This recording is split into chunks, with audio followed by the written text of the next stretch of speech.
Scott Horton. Good to Howdy. see you, man. How are you Real doing? good to see you, actually. Pretty good, dude. Thanks for. How about you, I'm doing great. Thanks for having me on your show. dude? Do you think the Epstein shit is a fucking psyop? Oh, well, I think it was. I don't know, the recent release of things. I really am not familiar enough with it. I saw a little bit of clips on Twitter, and I read a post by Mike Cernovich explaining his role in suing for some of these documents previously. He says that Epstein was an FBI informant, whereas, typically he's presumed, I think, to have been working for Mossad and or CIA. I don't know. And then I also read that there's going to be more and more stuff being released in the coming days and weeks, something like that. I'm not the expert on the process behind whose discovery this is, why these documents are coming out exactly now I just don't know enough about that. I mean, overall, I just look at it more from like, how the CIA says they go, well, we just judge with high confidence, which means they're speculating, I just look at it like, well, let's see.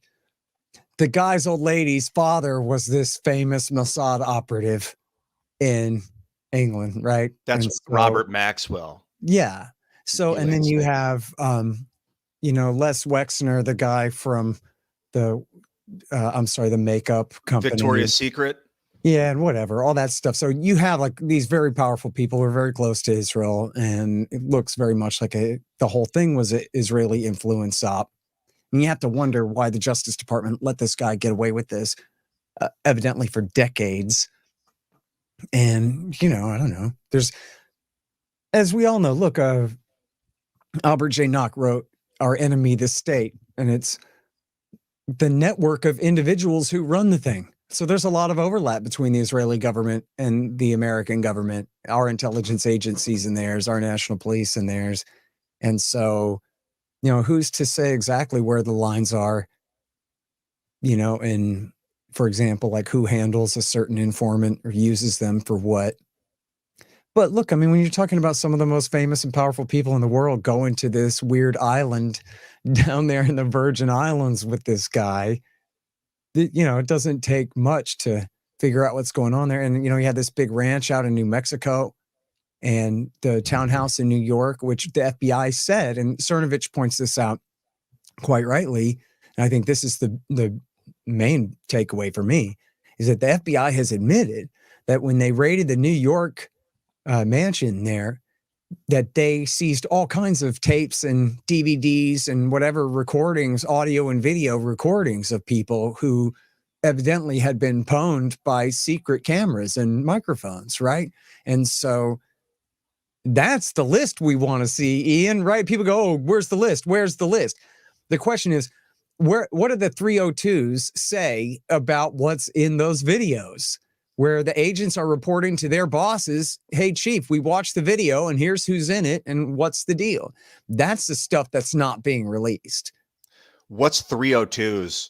Oh, a 302 is essentially like an FBI agent's report to their bosses. And it's something very important for regular humans to know of why you never, ever talk to an FBI agent, because you can be charged essentially with perjury, even though they don't call it that. But you can be charged for making any misstatement to an FBI agent as though you're lying straight to a judge and a jury under oath, almost. That same level of felony. And yet, they don't record you. They write their own little summaries of their interview of you, called the 302. And if anything in their little written summary of what they say you said is not right, then you're screwed. That's why their 302 should never say anything other than refuse to discuss anything with us other than that his rights are protected under the 1st, 5th, and 6th Amendment, and he wants to talk to his lawyer, period, right? Because otherwise they'll go, well, we asked Ian what day of the week it was, and he said it was Tuesday, but really it was Wednesday, and you can't disprove that, and they got you, completely screwed now.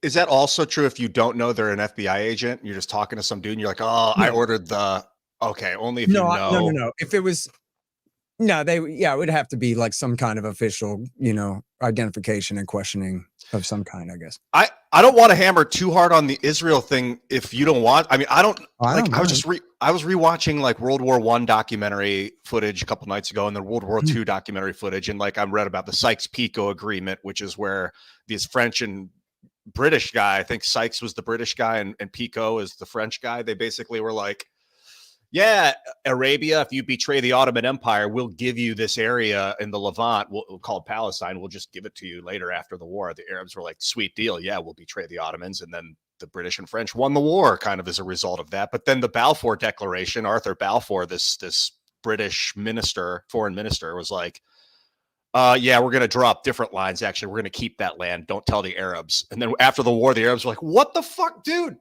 What? That was art. And now, and then they were like, yeah, we're going to set up the British mandate for Palestine here. And then we're going to turn it into, after World War II, they turned it into Israel. And I don't even know where to begin with this. Like, is this, so one thing I heard was that because of the betrayal of the Arabs and the Zionist movement to create Israel where they created it, that's what caused all that anti-Jewish sentiment in Germany leading up to World War II. They were like, they screwed us over. They betrayed us. Have you heard that before? Well, no, I mean, I think the whole narrative of the Jewish betrayal of Germany was not directly tied to Zionism in Palestine so much as, I got to recommend to you this excellent book by James Powell. It's called Wilson's War, how Woodrow Wilson's great blunder in World War I led to the rise of Hitler, Stalin, and World War II. And he could have said, and the British mandate in the Middle East and the rest of our problems. So one of the things, well, first of all, just real quick, I hope I don't forget and lose my train of thought on this tangent, but one of the things that he did was he prolonged the war and bribed the new revolutionary Kerensky government in Russia to stay in the war, gave them trucks and tanks and trucks and weapons and millions of dollars to stay in the war. And that was the original Russian Revolution was in March of 1917. The commies didn't take over till October on their fourth try. And the Russian army was still at the front, freezing to death, instead of being home to protect the new government from Lenin and Trotsky taking over. So without American intervention in the war, then Russia would have already pulled out of the war after the revolution in March, and the soldiers would have been there to prevent the revolution from taking hold in October, the re-revolution, the second revolution of the communists in October. So that was one. And then the second was, at the time America entered, the war was really a stalemate. Everybody's troops were frozen solid, out of shoes and socks and ammunition. And even though the Germans were on French soil, they were mostly in a state of mutiny, and everyone was ready to quit. And all the sovereign governments were afraid that their soldiers just weren't going to put up with this anymore. The whole thing was coming to a grinding halt, basically. So Wilson said, we seek peace without victory. In other words, an end of the war, but where we don't go around lording it over everyone like an empire and everything. We settle everything nice and fair and even after the war. Well, but it was already peace without victory, or it was already ceasefire, more or less, grinding halt of the war without victory. So it was what he claimed he wanted. But instead, what he did was he tilted the balance on the scale so far toward Britain and France that they were able to force the Germans to surrender on their terms. And then their terms were insane. And part of this goes to directly back to your question. Of course, they demanded total reparations from Germany, blamed them for the entire war, and said that they had to pay Britain and France's costs of the war, which led to the hyperinflation and the original destabilization of the economy. They kept the blockade. The British and the French kept the blockade against the Germans, starving them long after the war had ended. And you should have learned in 7th grade. I did in government school in 7th grade, learn that the punitive terms of the Treaty of Versailles helped lead to the rise of the Nazi Party in revenge. And another big part of that was the stripping of German territories, including the city of Danzig, which went to Poland, which was a German city and became the point of contention at the start of World War II, 20 years later. So then another thing is that, and this is to your point, Woodrow Wilson, Mr. High-minded, we got to make the world safe for democracy. Oh, isn't he moral and isn't he intellectual? And isn't it great that we have this liberal Princeton professor in charge and all of this stuff, right? Well, he said, we won't accept surrender from the German militarists who had sponsored the war, who had been behind the war. The only legitimate government, like George W. Bush in Gaza, in Palestine in 2006, the only legitimate government is an elected one. And so they made, or at least the only legitimate parties are Democratic parties. So he essentially forced the German Democrats, which would have included the Jews, I guess, in those parties, to sign the treaty, which meant then that the right-wing German militarists who had supported the war, they didn't take the blame for losing the war and signing the surrender. Those soft, yellow-bellied liberal Democrats sold us out, went the stab in the back story. We were about to win. And in fact, the Germans had been having successes at the front recently, up until the time of the surrender. And so the narrative was that they were stabbed in the back by the Jews and the liberals and whoever, right on the verge of victory, and then to terrible consequences. Again, the total destruction of their economy, the stripping of their territories, and because of the destruction of the economy, the rise of the communists in Germany, who then the Nazis, that was a big part of support for the Nazis, was in reaction against the communists. It's because the Nazis are the ones in the streets beating up the communists at night. And if they weren't, the communists would have taken over by now, kind of thing. So who else do you got to, that kind of thing? So that was what helped to drive, one of the things that helped drive support for the rise of the Nazis. So this was essentially all Woodrow Wilson's fault, all because America got in a war where they had no business whatsoever, in direct contravention of the insistence of George Washington that America stay out of European wars. Don't get involved in their intrigues. You're going to get stuck there and cause worse problems, which is exactly what happened. And then one more thing. And then also the Ottoman Empire was destroyed. And with American help and welfare and the rest, the British and the French were able to take over the Middle East. The British expanded their empire by 1 million square miles. The French got Lebanon and Syria, and the British got the rest, as you correctly explained there, all the way down to the tip of the Arabian Peninsula, and of course, including Egypt and all of Palestine. What gets me is that it happened like 1918, 5 years after they signed the Federal Reserve Act, 1913. So and Switzerland was neutral in World War I and in World War II.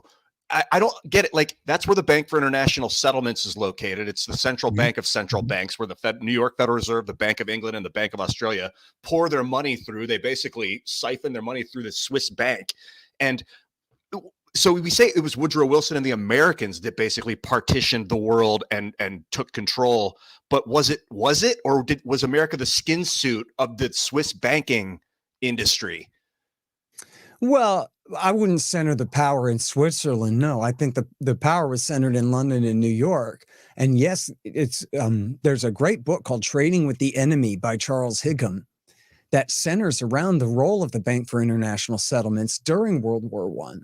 And it's not just like a guess or a correlation. People should read The Creature from Jekyll Island by G. Edward Griffin, has a great treatment on this. And I'm pretty sure, I'm about 90% sure that this is in Murray Rothbard, Wall Street Banks and American Foreign Policy.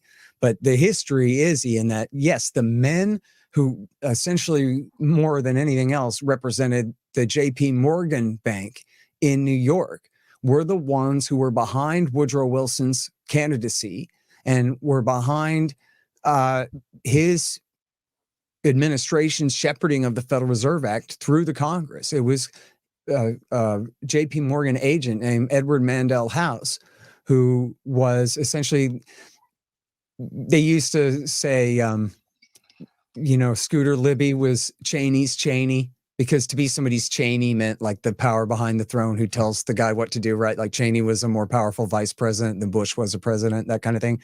Well, House was Wilson's Cheney, right? House was the guy behind Wilson, running Wilson for JP Morgan.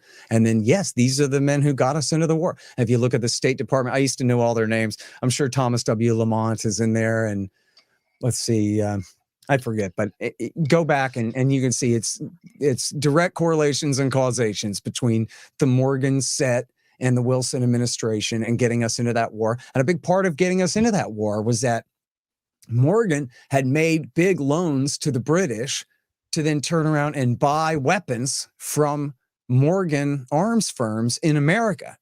Well, if Britain lost the war, he wasn't going to get his money.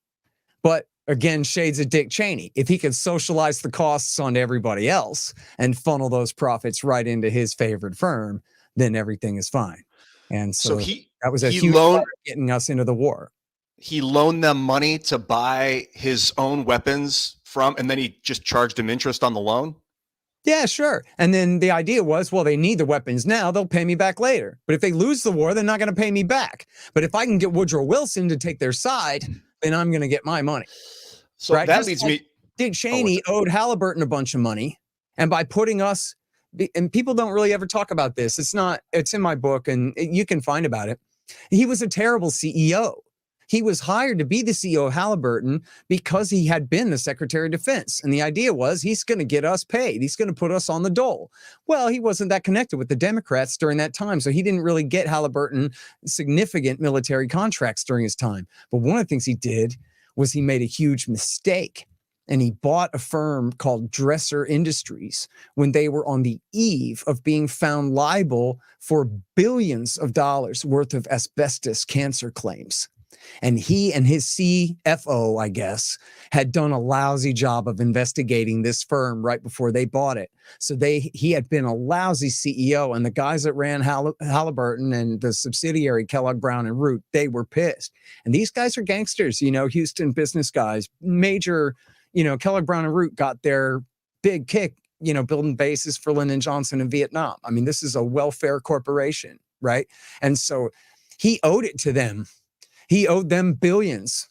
And so by becoming vice president and launching a war in Iraq, he could put Halliburton directly on the dole for tens, hundreds of billions of dollars and socialize all those costs onto us.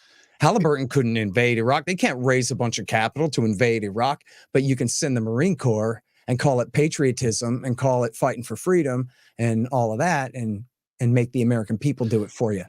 Is it still set up there, Halliburton in Iraq? Oh, no.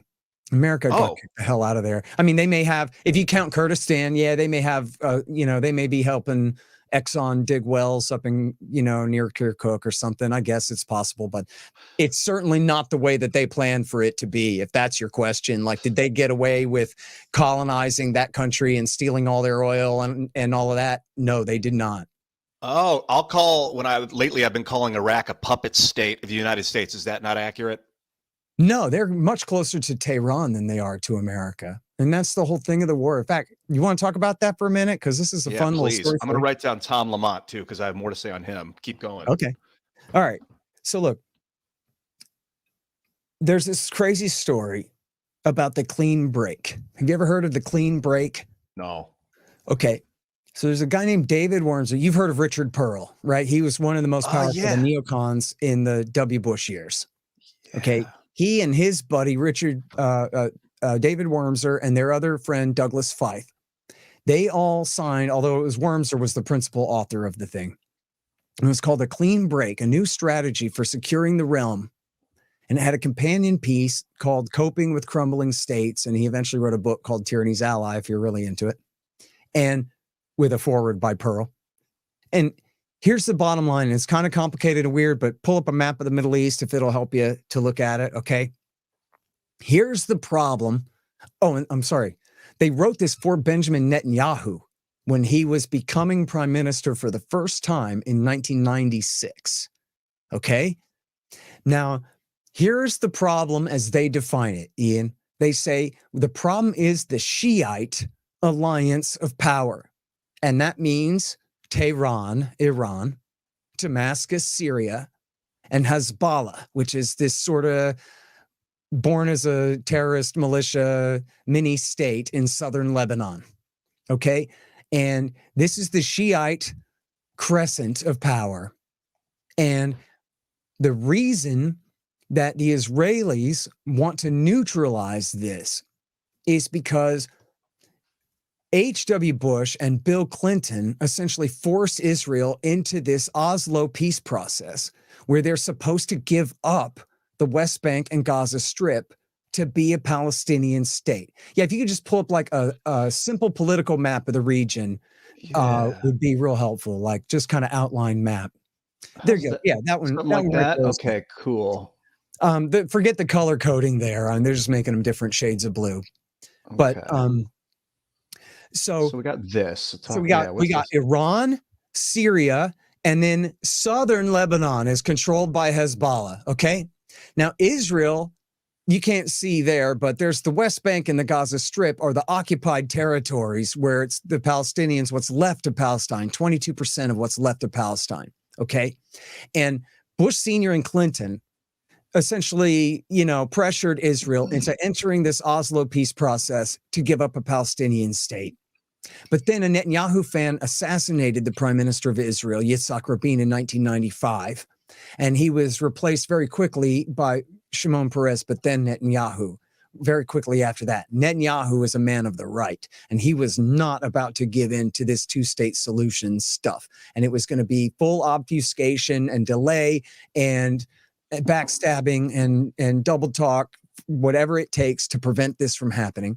But one of their concerns, look at what's happening right now, Ian. There's a fight in Gaza, and what's everybody in Israel and America concerned about?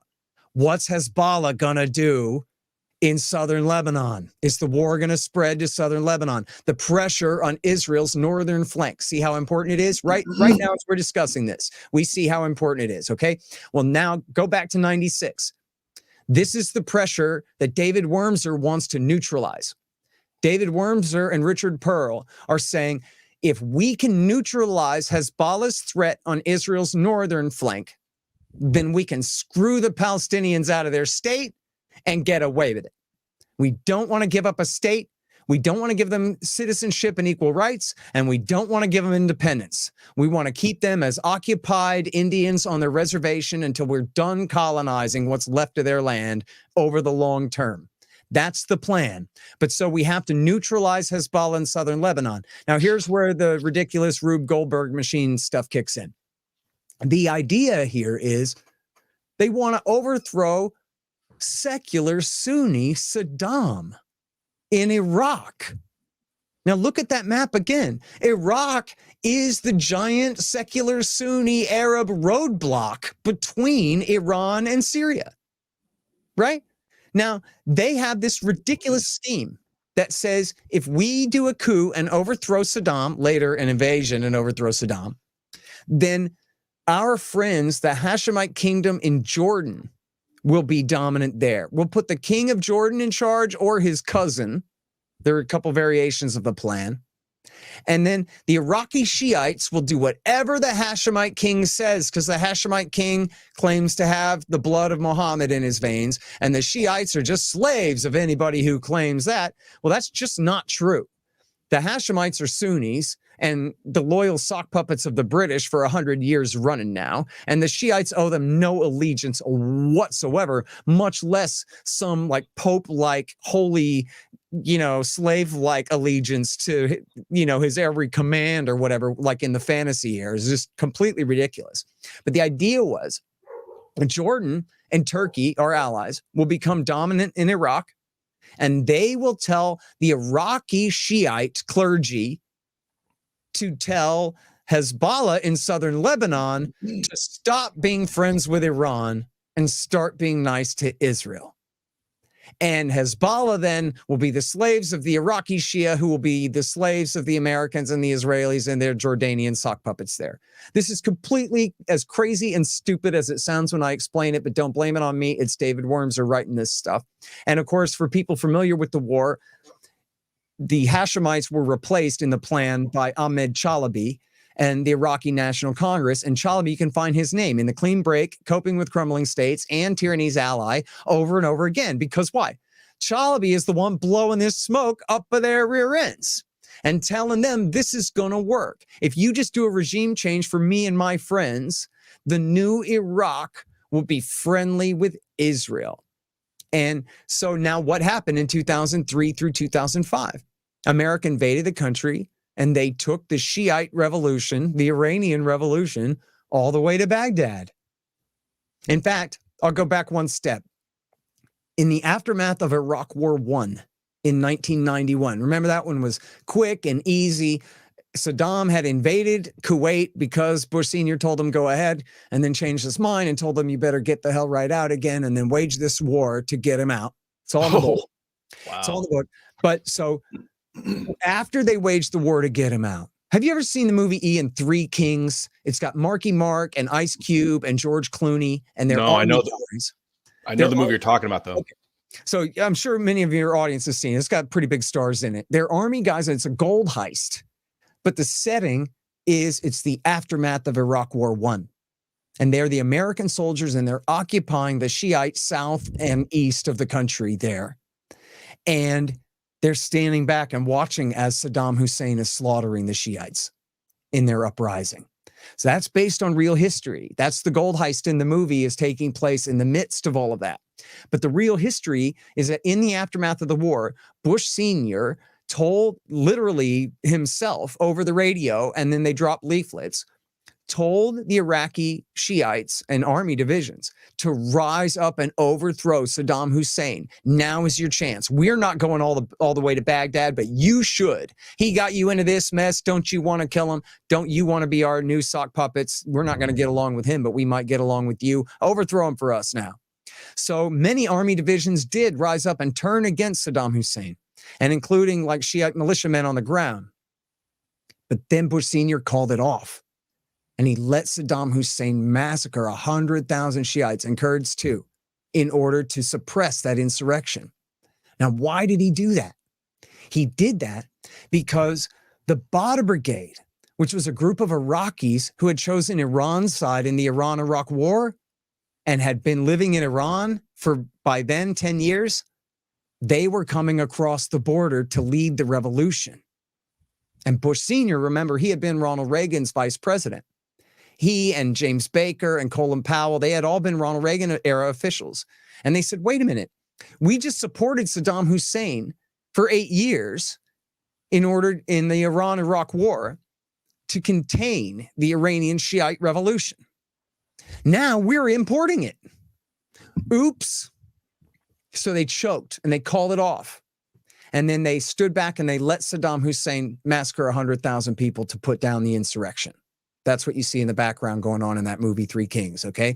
And now this, Ian, became the excuse to stay in Saudi Arabia at the bases that were supposed to be very temporary, just as long as it takes to kick Saddam out of Kuwait. Now we have to stay in Saudi Arabia to patrol the no-fly zones to protect the Shiites and Kurds from Saddam. Even though the insurrection was over, it's not like he was going to keep killing every last man, woman, and child in Iraqi Shiistan, right? The insurrection had been put down. It was just a cheap excuse to stay. And then one, and most important, well, not for our narrative, but importantly, that became the major driving force in turning Al-Qaeda from a regional assortment of terrorists with their own parochial problems into joining forces to fight against the United States. Because we were the ones with, white Christian combat forces occupying the Holy Arabian Peninsula, the land of Mecca and Medina, the birthplace of Islam. So you imagine, how jealous Americans would be if we had a foreign occupying force in San Antonio, land of the Alamo, or in West Point, New York. We would fight like hell. But what if Jesus had been born in San Antonio, right? Like how much more of a holy site it would be compared to just the Alamo then. You know what I mean? And that's the way that they considered it. And this is a huge part of what turned Jimmy Carter and Ronald Reagan and Bill Clinton's mercenaries against the United States in the terror war. But also, now back to our point about the Iranians and the Shiites and the clean break. When W. Bush, H.W. Bush's son, invaded in 2003, 12 years later, he was picking up right where his father left off, taking that Shiite revolution that his father had encouraged and betrayed and taking them all the way to Baghdad. So when you think about the horror show of Iraq War II from 2003 through 8, and of course America stayed through 11 then, but the worst part of the fighting was 3 through 8 there. Essentially what was happening was America was fighting a civil war for the Shiite side that was allied with Iran next door, America's enemy or regional rival, and was putting their best friends in power based on this harebrained theory of the clean break, that we are going to dominate the Iraqi Shia. And see, Shiite Islam was born in Iraq, not Iran. It spread from Iraq to Iran. All the holy sites, Karbala and Najaf and all these things are in Iraq. So the idea was we are going to pwn these Iraqi Shiite clergy, and then they're going to lord it over Iran and Hezbollah and everybody else too. Total fantasy. Did not work out that way. So just like in soccer, they call it an own goal when you accidentally kick the ball into your own net. That was what Iraq War II was. That was the Americans at the behest of the Israelis invading Iraq to weaken Iran and weaken Hezbollah and Syria. And instead they empowered them and brought them up 2 pegs and put Iran's best friends in power in Baghdad. And I'll shut up after one more statement here. This explains, Ian, then why Barack Obama backed Al-Qaeda and the Sunni bin Ladenite crazies in Syria in 2011 through the end of his presidency, and Trump finally shut it down in the summer of 17. That was to try to get back at the Iranians for winning Iraq War II, that we had fought for them.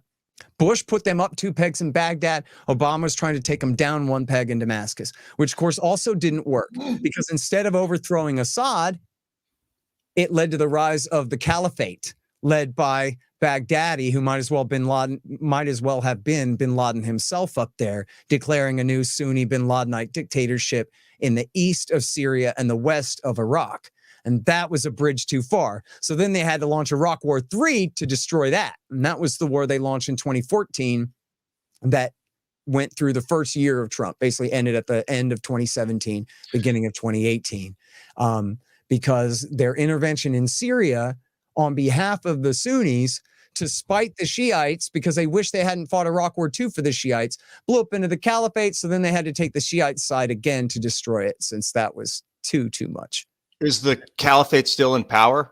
No, they're gone now. And that's, the Iraqi Shiites and the closest thing to the caliphate left is not ISIS, but Al-Qaeda, still Al-Qaeda loyal forces in the Idlib province in Syria.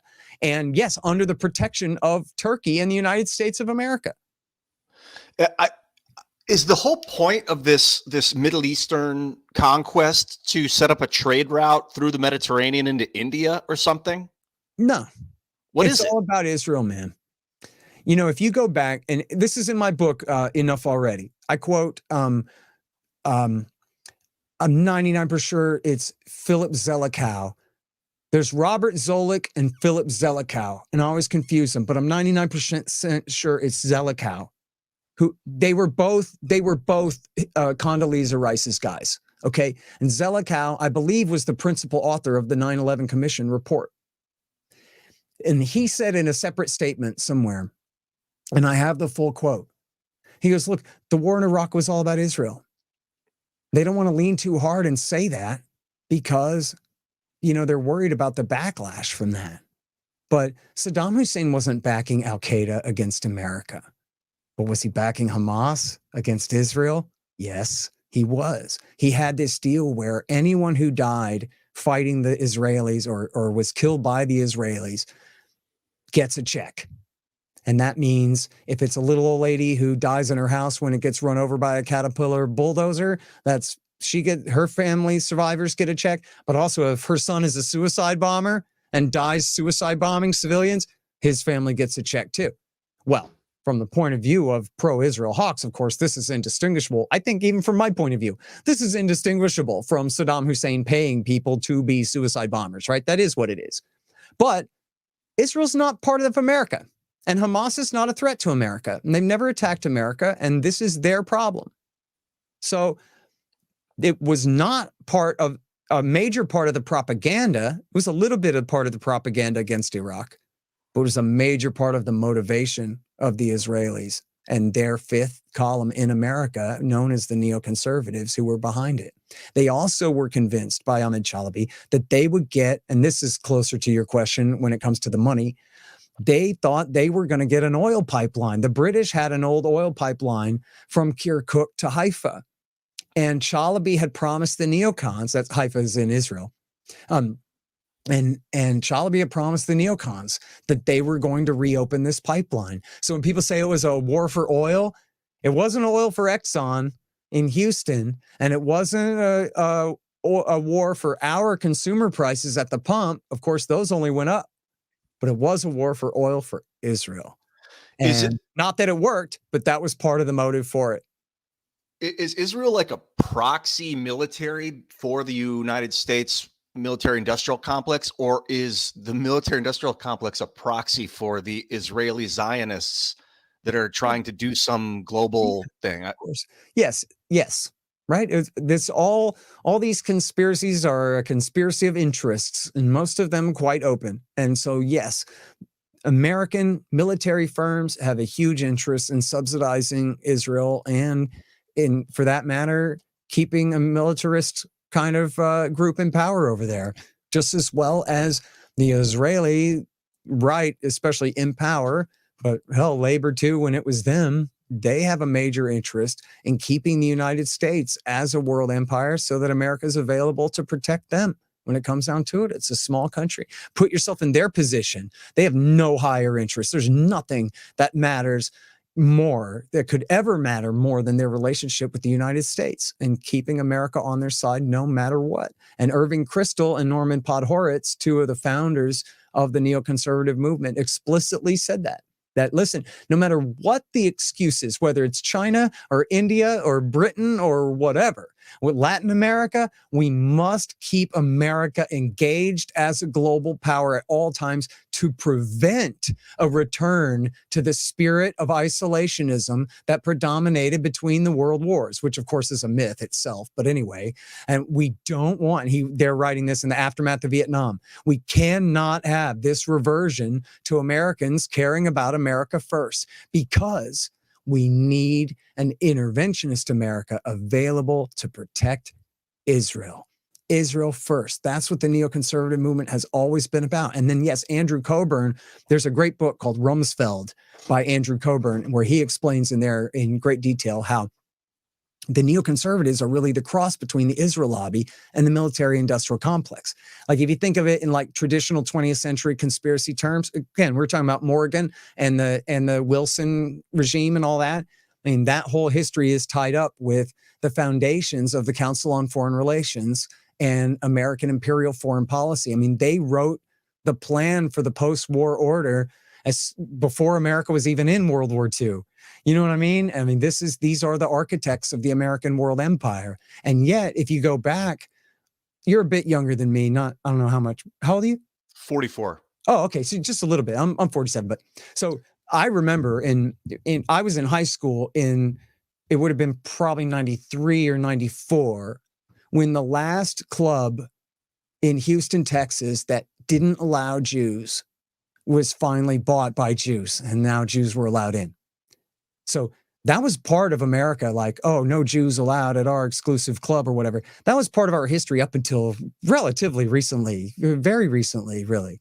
And that was, I don't know exactly what the rules were. I don't want to reach too far on this. I don't know exactly what the rules were, but essentially the Council on Foreign Relations was run by the WASPs. They were a bunch of Brooks Brothers, Yale blue blood types from the older establishment. And they didn't really let a lot of Catholics and Jews in. And with the neoconservative movement, you have these people who are like working class and middle class people who went to college and are intellectuals and are interested in these topics, and in many cases are very interested in Israel and its foreign policy and fate and everything else. And they want to participate. And the bankers and the oil men already have the Council on Foreign Relations, but they're not really allowed in, or not in any large numbers.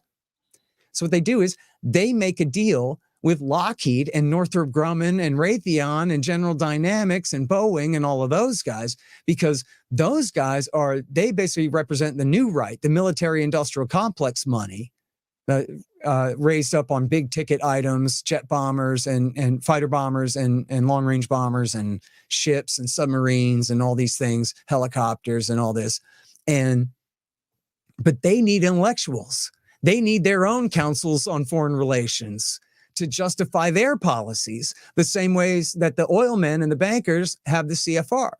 So they create the Washington Institute for Near East Policy and the Center for Security Policy, the Project for a New American Century, and on and on. There's a giant list of them. The Committee on the Present Danger, and they made major inroads in taking over pre-existing groups like the Olin and Heritage Foundations, the American Enterprise Institute, and a few others. And so this is, essentially how the second generation of neoconservatives just completely seized control over the conservative movement, was by creating all of these. And of course, the Weekly Standard, which was completely subsidized by Rupert Murdoch, and of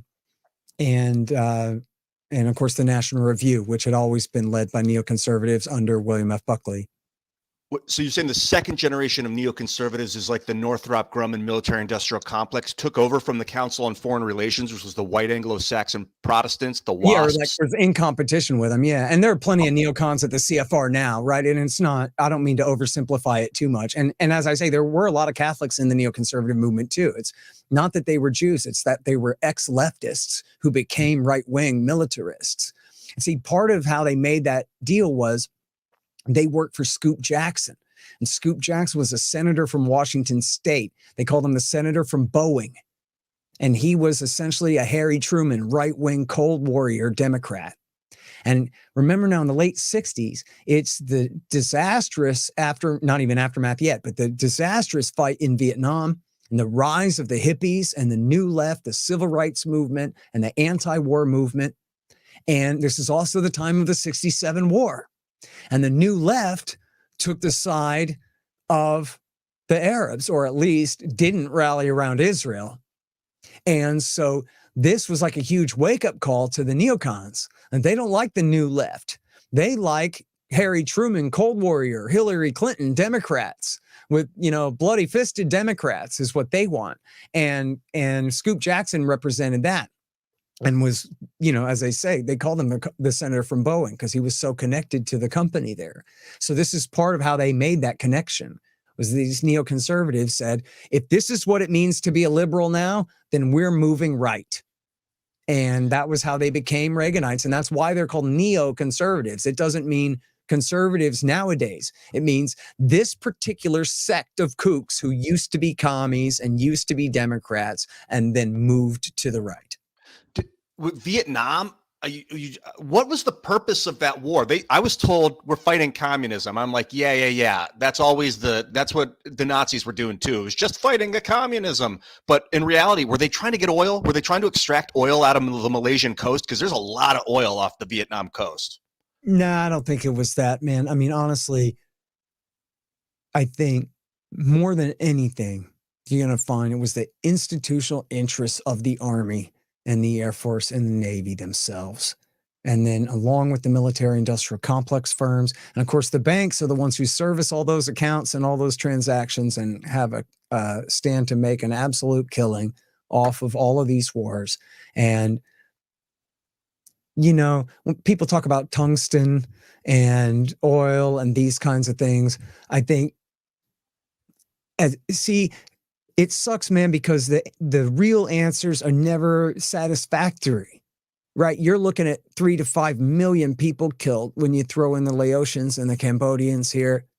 And you're going, what could possibly justify this? And I think mostly it's an unwillingness of politicians to look weak.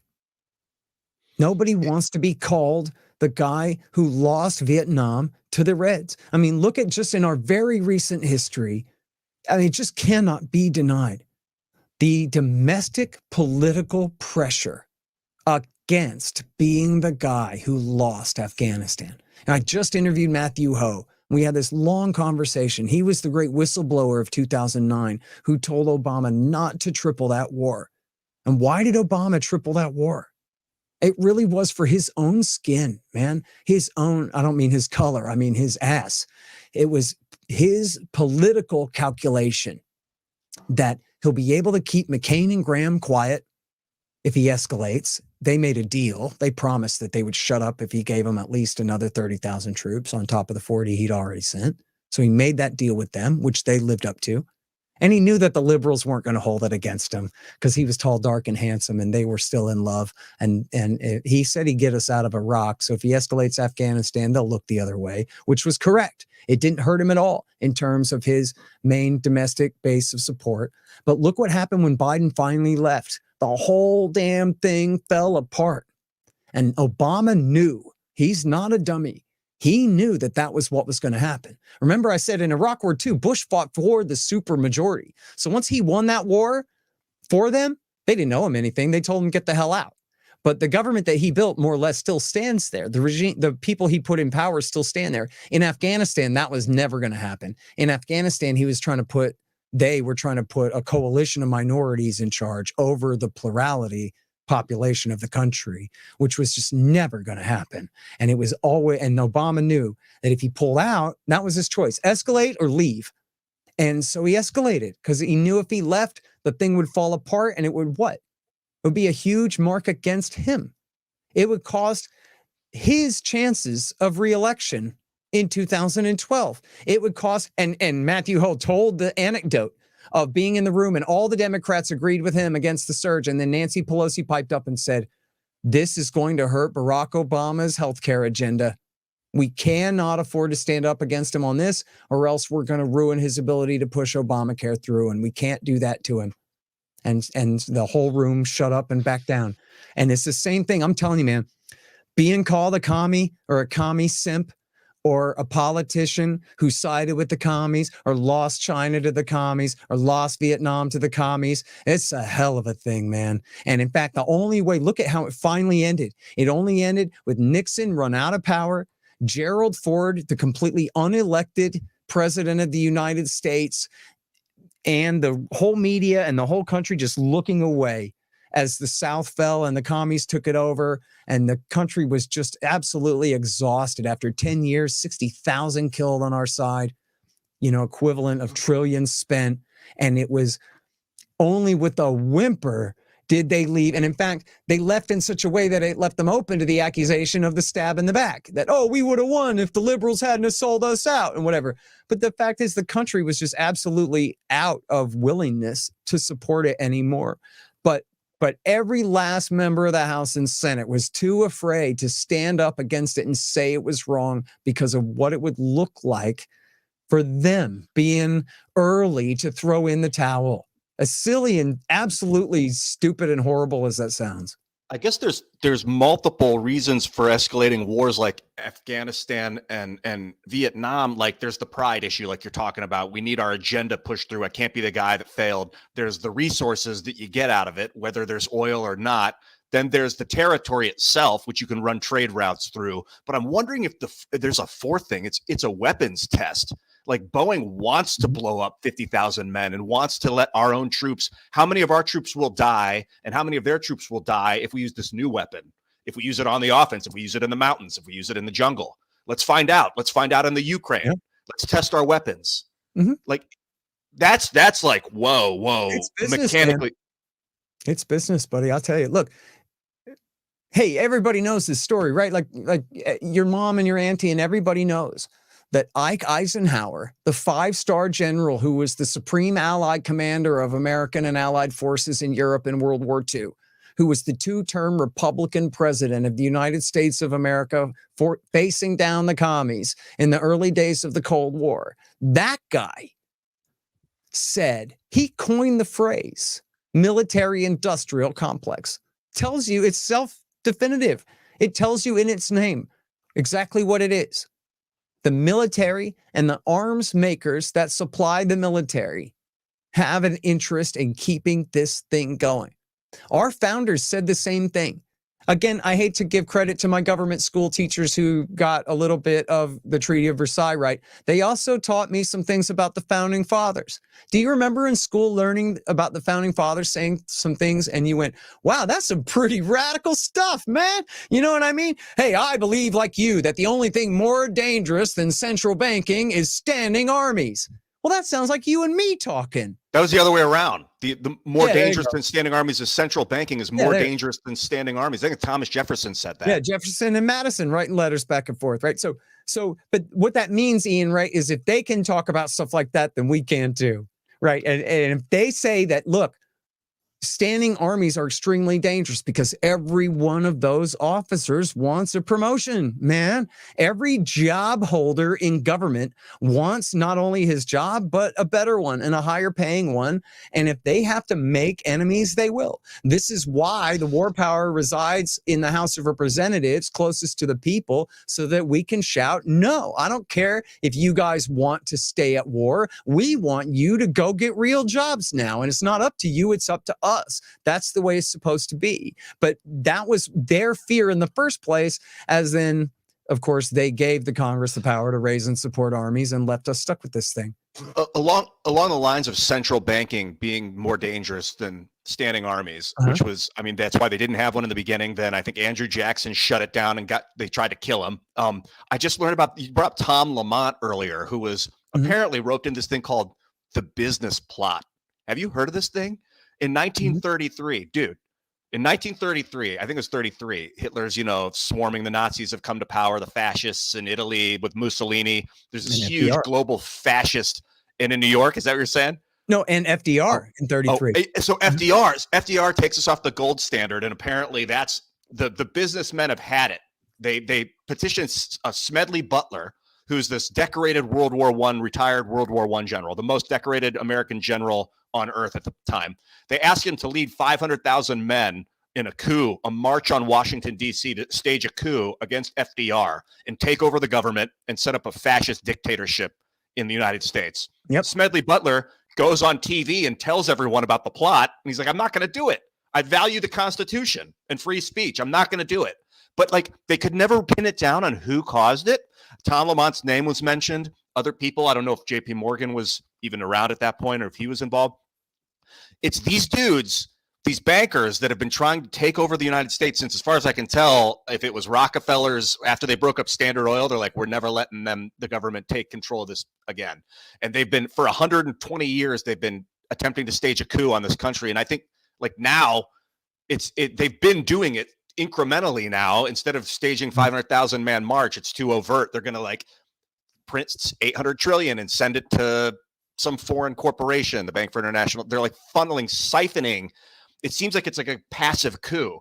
I hope I got You're totally right. And there's a book by Jules Archer about this.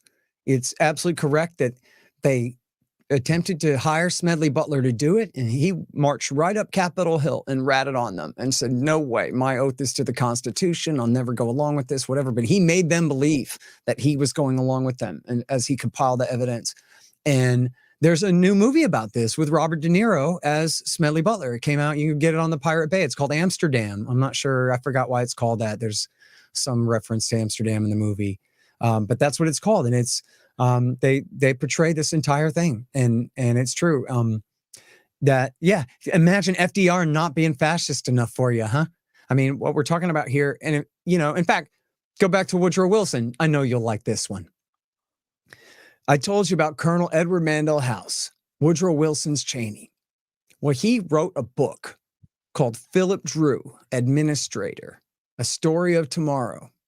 In fact, it's funny, I have to mention, there's a skate park named after this son of a bitch in Austin right now because it's House Park at the corner of 12th and Lamar. It's right near the house where he wrote this book. He was a Texas powermonger. His father was too, and his title colonel was just honorary. He was an advisor to Texas governors before he went up to advise Wilson. And anyway, there's a real great skate park actually that's named after him in Austin right now, House Park. Anyway, he wrote this book, Philip Drew Administrator. He wrote it in 1910 and 1911. And it's a fantasy about him being the fascist dictator of America. He overthrows, because he proves how corrupt the government is.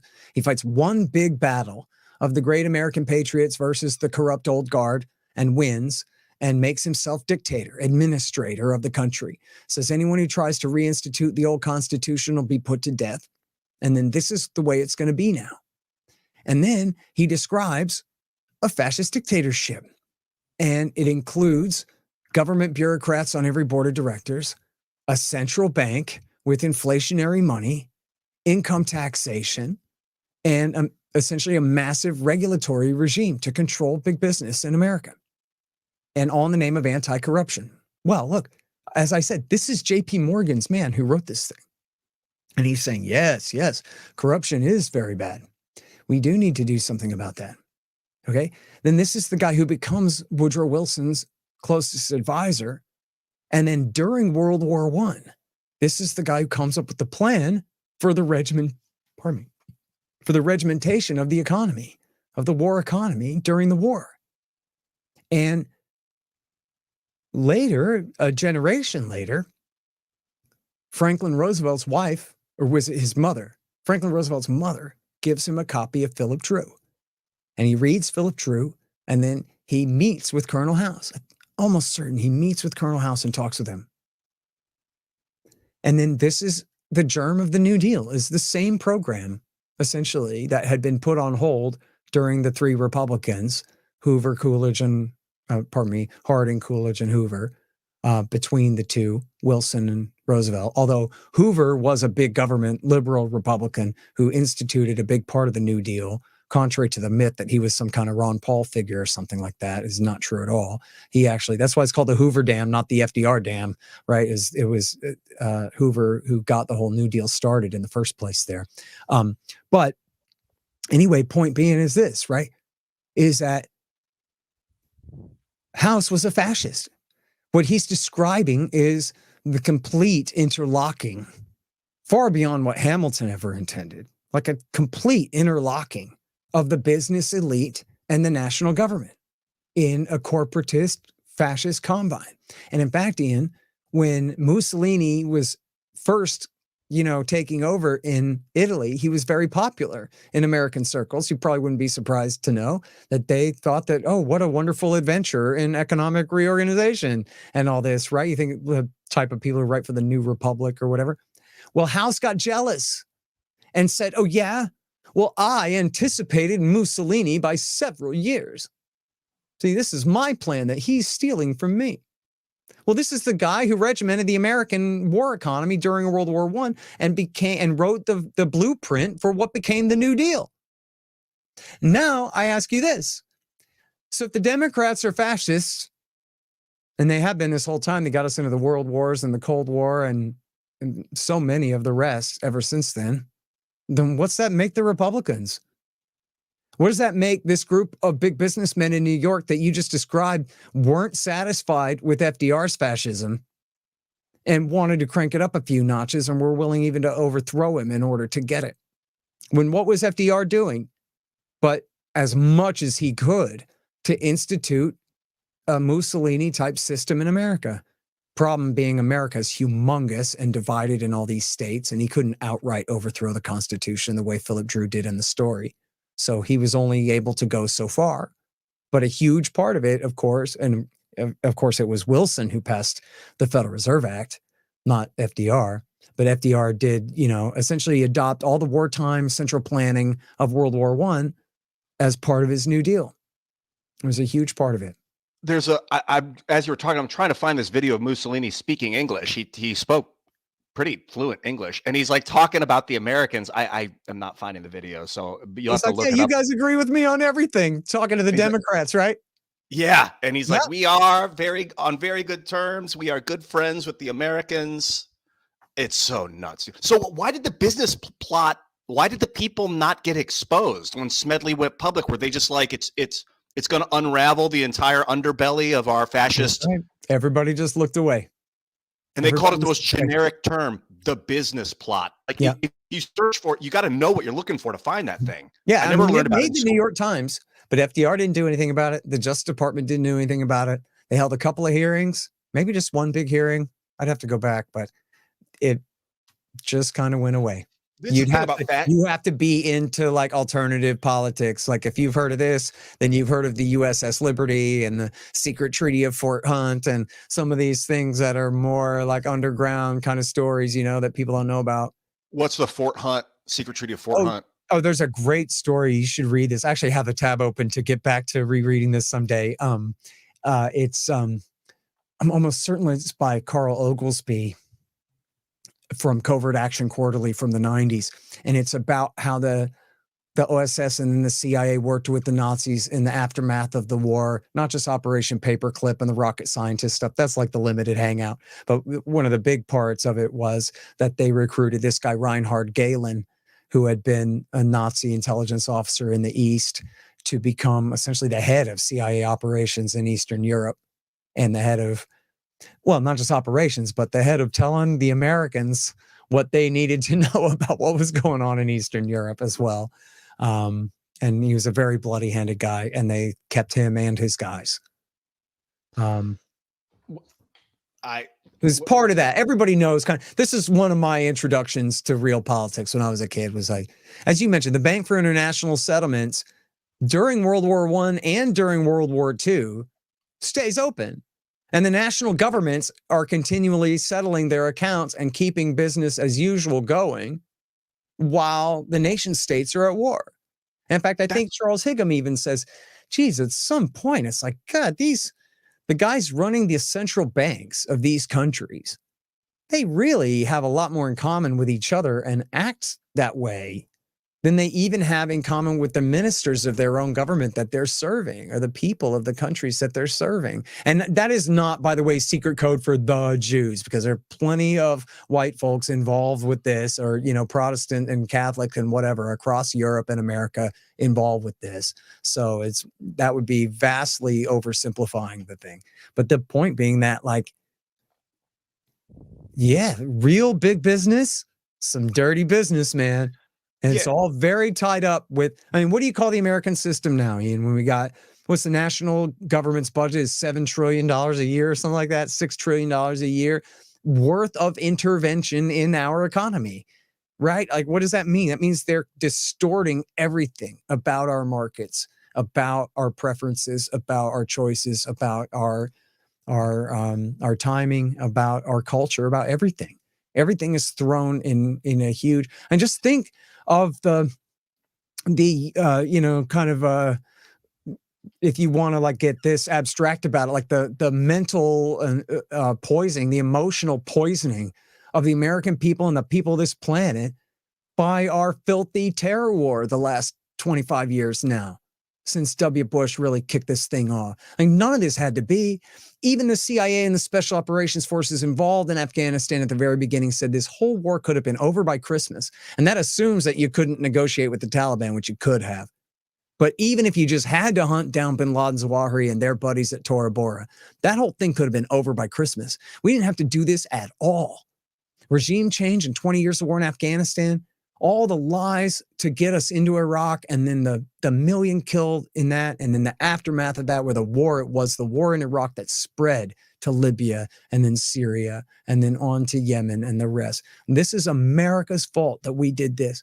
And W. Bush, instead of pushing like his father, it's time for a two-state solution in Palestine, instead giving in and saying, oh, maybe the clean break will work and will weaken Israel's enemies, and that the real, road to peace in Jerusalem runs through Baghdad and all this crap. He didn't have to do that.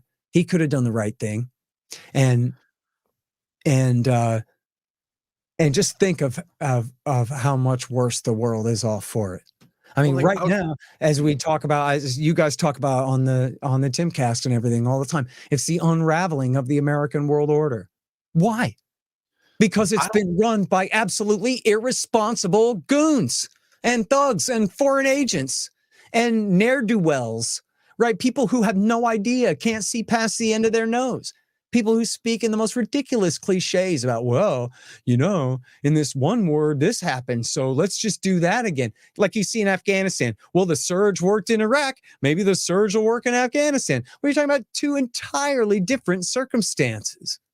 And also, if you use the same tactic over and over again, it becomes less effective. Yeah. You don't keep throwing the same punch in a fight. The guy's going to be ready for it next time. I mean, and they didn't even replicate what they did in Iraq and Afghanistan. And if they had, it still wouldn't have worked anyway. And anyone could have told you that if they cared about what was really happening rather than caring about themselves. You know, I was looking one last anecdote here, and then I swear I'll shut up. But people should look this up. You'll find it. And I think this is just so like quintessential and illustrative. John McCain says the Iranians, they're taking these Iraqi al-Qaeda guys into Iran and training them to use against us. And Joe Lieberman speaks up and goes, hey, John, just say militants. Just say militants. Right? Because the Iranians are the Shiites. They were backing the Badr Brigade, the same guys that America was backing in Iraq War II. And yes, they were backing some Shiites who were rebelling against the Americans as well. But they sure as hell were not training the al-Qaeda guys who are the radical vanguard of the Sunni side of the war and in the West, on the other side of the battlefield. And here John McCain is equivalent to Paul Wolfowitz or Richard Pearl or anyone on the second tier of people who got us into that war after Bush, Cheney, and Powell and the principals, right? But any one of those, you know, Count Bill Kristol. And here John McCain is like one of the most influential senators pushing for this war, just outright mongering it from September 15th on or something, right? And he doesn't even know who's the Sunnis and who's the Shiites. He doesn't even know who's in the East and who's in the West. He doesn't even know whose side the Ayatollah is on or bin Laden. And he could just as easily confuse the two because he's flipping a coin when he says it. He's taking a shot in the dark when he says it because he doesn't know the first damned thing about it. Nothing. Yeah. And that quote, that's from like 2007, bro. That's like 4 or 5 years into the war when he, you know, crapped that out of his mouth. I feel like if people in charge were responsible and knowledgeable, that the military industrial complex could actually be potentially a good thing, or at least an order, could create some order, which out of order could come good, could come evil. You never know. There's lawful evil. You got to be careful with, and that's essentially what I was looking at a battle map of Europe, basically a national borders drawn of Europe over the last 500 years, 1,000 years or something. Yeah. And it just constantly changing. War, death, death, death, war, death, death. I mean, that is the theme of the world forever until the liberal economic order, until post World War II. And then all of a sudden the borders just stay where they are. It's actually, as soon as Germany gets split up after World War II, it's like, these are the countries now. Here's Poland, here's Lithuania, here's Germany, here's France. Until the fall of the Soviet Empire. And then the Soviets split, and now it's like, here's Yugoslavia, and then after the Soviets, it splits apart. It's a business. It's basically like a peaceful dissolution, essentially. There's no more war. There's very, very little war after this order got established. And I'm like, that's a good thing, I think. I'll take a little changing of borders because most of the wars all fail, right? And most of the wars are, as we talked about, based on corruption, right? All the money goes out. There's no real profit in it. The only border that changed in Vietnam was the North ended up conquering the South, but the border didn't change between Iran and Iraq, but they sure fought for 8 years, backed by Israel and America, you know. These limited wars of profit of like, let's blow up a bunch of buildings and then send BlackRock in to rebuild the buildings. Let's blow up a bunch of F-52s or whatever the hell these fucking planes are called. And then we'll see how our missiles do against those soft targets. Let's test them out. But the borders aren't changing. So maybe that's better. I mean, it's better than what Hitler was doing.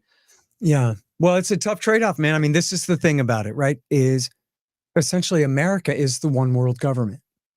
America's army holds hydrogen bombs over the head of the rest of the world and says, look, we're in charge. And we say it to our friends and to our enemies too.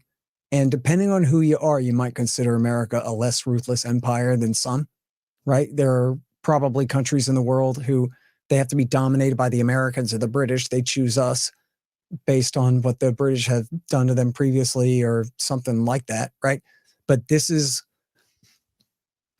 look, there's a real problem built into it, as you can see, which is when you're the law enforcement, the law doesn't apply to you. And so the Americans can start wars. America can break the law whenever we want, and our allies can break the law whenever they want. And if Donald Trump wants to do a deal, then he'll recognize Morocco's seizure of northern Western Sahara because he wants to please Israel. And all of a sudden the rules are suspended. Or he'll recognize Israel's seizure of the Golan Heights. Or Bill Clinton will break off Kosovo from Serbia. Or Bush and Obama will break off South Sudan from the rest of Sudan. Or they'll just do whatever the hell they want, right? They'll force the Palestinians to hold an election. And then when Hamas wins, put them under a total blockade. And they only want a plurality. It's not like the people deserve to be collectively punished in that way. But Israel can do whatever they want to the Palestinians. And as Joe Biden says, unconditional support, no matter what, forever, doesn't matter. No law applies to them. No daylight, no matter what they do. No daylight between their policy and ours. They change the policy. Our policy changes with theirs, you know? And so, yes, we kept war from breaking out between Germany and France. Or at least Germany and France kept war from breaking out between the two of them again, and we should be grateful for that. There could have been terrible major power war, and there hasn't been. And yet, look at us, though. We're in the ultimate Mexican standoff. We got America and Russia have 6,000 to 7,000 H-bombs. The Chinese have 300 and counting now. Israel has at least 200, probably approximately 200 A-bombs. I don't know if they have H-bombs, but they have plenty of atom bombs. And at any time, a miscalculation under a doctrine of collective security means that everyone is pulled in. So have you ever seen the movie Threads? It's the British version of The Day After. It kind of shows a nuclear war in England. In the story, and this is based on like a real subject matter that was going on at the time, the Carter Doctrine said essentially if the Soviets invade Iran, who we don't really like anymore because of the revolution there and the hostage crisis and whatever, but anyway, still, if the Russians invade Iran and threaten to dominate the Gulf, we will treat that as an attack on the United States of America. And we will go to war with Russia. If they invade Iran, never mind an ally, they're a state in the Union, they're not even an ally of ours. We don't even like them at all, but we don't want the Russians that close to our lake over there. Well, in the movie Threads, the Russians do invade Iran. And Ronald Reagan says, Carter Doctrine, in effect, get out or we're going to war. And Margaret Thatcher says, yeah, what he said. We're with the Americans, no matter what. When they end up getting all nuked to death, they lose England over America's policy of keeping the Soviets out of Iran. Now, that's just a story, but it's, a very plausible scenario that they used. In fact, in the movie The Day After, the scenario was that, for whatever political reasons, things kick off in West Berlin, which was wholly surrounded by communist East Germany, right? And was a potential tripwire for war throughout the Cold War. And the Soviets end up conquering all of West Berlin. And then the dominoes start falling down. And the next thing you know, you have general thermonuclear war, hundreds of millions killed in the first week. And then ultimately billions killed of starvation from nuclear winter. And the point being that the unreal level of destruction and violence and death that would come from a thermonuclear war makes it seem impossible to happen. Because again, just like we were saying before, what could possibly justify such a level of violence? How could anyone ever resort to going that far? And the answer is, if their policy says so, if they draw a red line and they tell the other guy, you better not cross it, and then he does. And then what do they all say to each other? Oh, you can't let him get away with that. What are we going to do? And what do you do when a Moab or a daisy cutter doesn't cut it? You break out the atom bombs. And there are thousand scenarios where even just from miscommunication, we've had, I'm sure you're familiar with this, Ian, there's a whole book by Eric Schlosser of all the close calls, more than 20 something close calls where we almost had a nuclear war. We almost had nuclear detonations that would have been misinterpreted as attacks, or we had rockets launched that the other guy's satellites interpreted to be an attack. You know, the Americans have super sophisticated satellite systems for detecting any rocket launch anywhere in the world. The Russians don't have that. The Russians have whatever 80s tech compared to what America has in terms of early warning systems, meaning they could misinterpret signals much easier than Americans could. And Americans maybe project their level of awareness of the true situation in the world onto the Russians, where the Russians are guessing and filling in blanks. They don't exactly know what might be launching from where. And they have to calculate a certain level of possibility in where Americans can write that possibility off because they can prove otherwise, right? This is why it was so dangerous when they canceled the Open Skies Treaty, because the Americans figured we don't need to fly over Russia because we got satellites, but they need to fly over America to see what we have. So let's take advantage and cut them off. But think about this. Why would Ike Eisenhower and Richard Nixon want to do this treaty that lets the Russians fly over unarmed military flights over our country? It's not because Ike Eisenhower and Richard Nixon are traitors. It's because they thought it was wise to let the Soviets, read Russians, reassure themselves that we are not mobilizing for war. And if they're worried that we're mobilizing for war, let them fly a plane over our bases and see for themselves. No, we are not. Don't panic. Don't read a signal wrong. You can verify what we're doing. Because they thought it was better to have the Russians know what's going on than taking wild guesses in the dark, especially during times of tension, right? Makes perfect sense. And what does Trump do? Tears up the treaty, puts us all in worse danger. That's interesting. And Putin said, hey, let's go back into the treaty. And Biden said, no. Oh, okay. Well, I would like to see us become better allies with the Russians. We need to protect the planet together. Yeah. Hey, look, see, back in the days when they started all the nuclear brinksmanship, they didn't know about nuclear winter. They only learned about that later. But see, like if I say nuclear winter, maybe you picture like a blizzard in July, but that doesn't have to be the case, right? All we're talking is a couple of degrees difference is enough to kill all the crops for decades, man. Black out the sun, keep it, essentially autumn all through the spring and summer. That's enough that people starve by the billions, man, where the world is turned upside down through mass slaughter and fighting over whatever food and water is left in the aftermath of a nuclear war. Well, I was looking at the way World War I started with defensive pacts going off. And by the way, you said Kosovo was broken off out from Serbia. That was definitely one of the border changes that has happened that I mentioned. There hasn't been a border change. That was one of them where I was like, whoa, I noticed that one. Yeah, the Russians noticed too. The Germans in World War I thought they were fighting a righteous defensive war when they were like, we're coming to protect the Austrian Hungarians because the Russians have declared war on them. So we're going to declare war on Russia. And because they were fighting a righteous defensive war, they got annihilated and obliterated after the war. After that Treaty of Versailles, like the entire country was decimated. And then the war never stopped. World War II is just part two of the same story. And then, of course, the annihilation of the entire country that got bombed to hell. Like, if the Americans think they're fighting a righteous defensive war in Ukraine, you got to understand that doesn't mean you're going to win.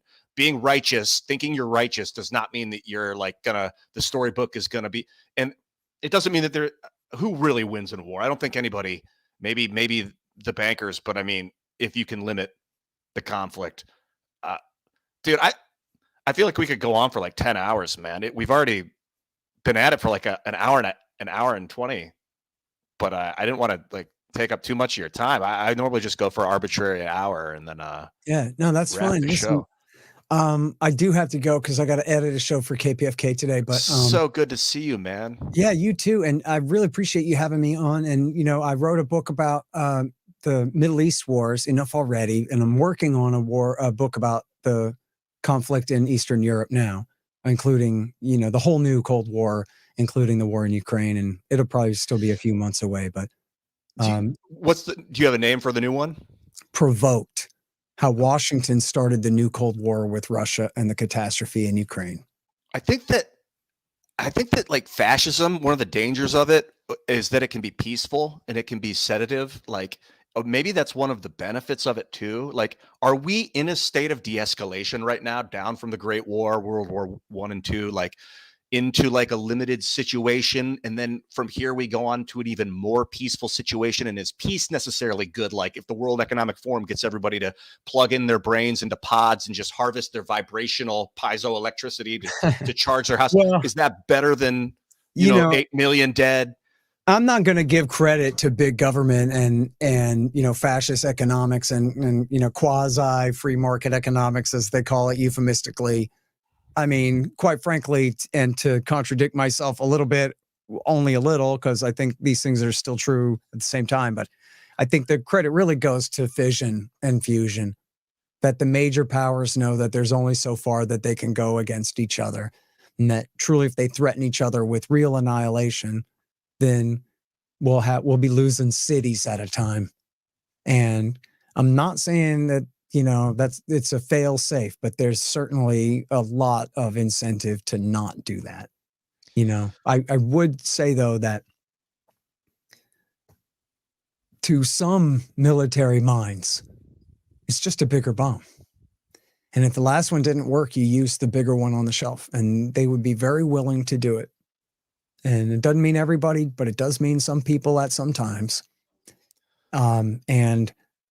Even just a limited nuclear war between India and Pakistan, for example, could lead to nuclear winter and absolute catastrophe for all of mankind. So I'd like to see a situation where, like, I don't know, all the major powers have like 6 nukes or something, like enough to threaten each other's capitals, but not enough to starve us all to death, some kind of thing, because it is very much a double-edged sword. Like without a true monopoly world government, which we don't have, and thank goodness, because it would be run by a bunch of Hitlerians anyway, eventually.